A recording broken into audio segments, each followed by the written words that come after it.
Chang बायशान के मकामी night बाजार में पहुंचते ही यूं लगता है जैसे हम एक बिल्कुल मुख्तलिफ दुनिया में दाखिल हो गए हों। ये बाजार सिर्फ खरीदारी की जगह नहीं बल्कि एक मुकम्मल सकाफती तजर्बा है। असल दिलकशी इस बाजार के वस्त में होने वाली मकामी कम्युनिटी की मौसीकी और रक्स में है। जैसे ही मौसीकी की धुनें गूंजती हैं, रिवायती लिबास पहने मर्द और औरत चलते हुए एक दायरे में जमा हो जाते हैं। इनके कपड़ों में चमकते हुए रंग और हर हरकत में इनकी पहाड़ी शनाख्त की झलक नुमायां होती है। ये लोग अपने गीतों और रक्स के जरिए न सिर्फ अपना विरसा जिंदा रखते हैं बल्कि हर देखने वाले को ये एहसास भी दिलाते हैं कि सकाफत दिलों में बसती है और जब तक ये दिल धड़कते हैं, दुनिया के सबसे दूर दराज इलाकों में भी जिंदगी अपनी पूरी तवानाई के साथ जारी रहती है।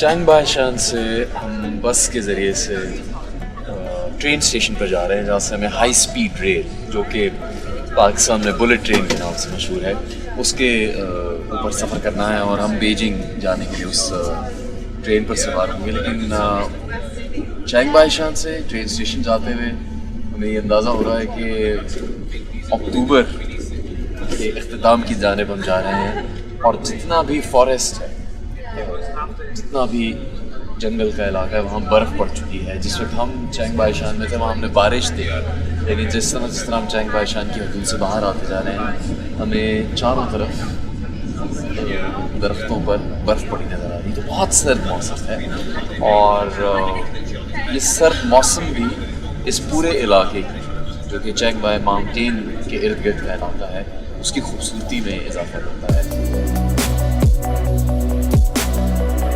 चैंग बाय वेस्ट स्टेशन से हम अपने सफ़र का आगाज़ कर रहे हैं बीजिंग जाने के लिए जिलिन सूबे से, और -1 दर्जा हरारत बाहर हो चुका है। जो कुछ मंजर आपने देखा, ये स्टेशन इसी बरस तामीर किया गया है। पिछले ही महीने इसका इफ्तिताह हुआ है। ये एक नया सहूलतों से आरास्ता स्टेशन चीन के सूबे जिलिन में बनाया गया है, जिसका मकसद इस दूर दराज इलाके को बाकी पूरे चीन से कनेक्ट करना है तेज़ तरीन ट्रेन के ज़रिए से। यहाँ पर जो ट्रेन जिसमें हम सफ़र करेंगे वो चीन की दूसरी तेज़ तरीन ट्रेन सफ़र होगी। कम से कम 9 ऐसी डेस्टिनेशन है जिसमें बीजिंग भी शामिल है और उसके अलावा कई और बड़े शहर शामिल है जहाँ के लिए यहाँ से हाई स्पीड ट्रेन रवाना होती है। जिलिन शहर, जो जिलिन सूबे का शहर है, वहाँ के लिए भी यहाँ से ट्रेन चलाई जाती है।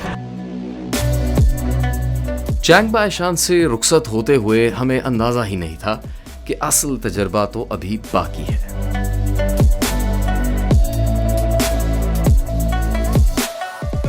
जैसे ही हम हाई स्पीड रेलवे स्टेशन पहुंचे तो पहली नजर में लगा कि हम किसी एयरपोर्ट में आ गए हैं।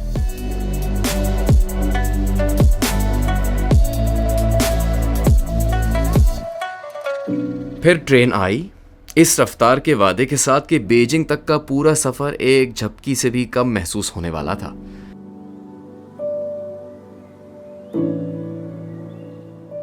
अंदर बैठने के बाद बाहर के मनाजिर अभी ठीक से देखे भी नहीं थे कि ट्रेन ने रफ्तार पकड़ ली, और रफ्तार भी ऐसी कि स्क्रीन पर 350 किलोमीटर पर आवर देखकर हमें यकीन नहीं आया।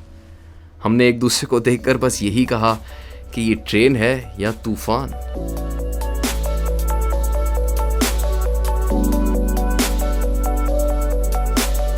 जिन इलाकों से ट्रेन की गुजर रही वो भी मरकजी इलाके नहीं है, दूर दराज दारुल बीजिंग से, लेकिन उन इलाकों की तरक्की के लिए भी इस चीज़ को मुमकिन बनाया गया है कि वहाँ पर ट्रेन की सहूलत मौजूद है। चैंग बायशान से बीजिंग तक ये सफ़र हमारे लिए सिर्फ एक ट्रेन राइड नहीं थी, बल्कि एक जिंदा मिसाल थी कि जदीद चीन ने रफ्तार, सहूलत और टेक्नोलॉजी को किस तरह एक साथ जोड़कर आवाम तक पहुंचाया है। चंद घंटों में हम पहाड़ों से निकलकर दुनिया के सबसे बड़े दारुल हुकूमतों में से एक की दहलीज पर पहुंच चुके थे, आराम, सुकून और मज़े से, और वो भी ऐन उसी वक्त पर जो इस ट्रेन की इंतज़ामिया की तरफ से बताया गया था।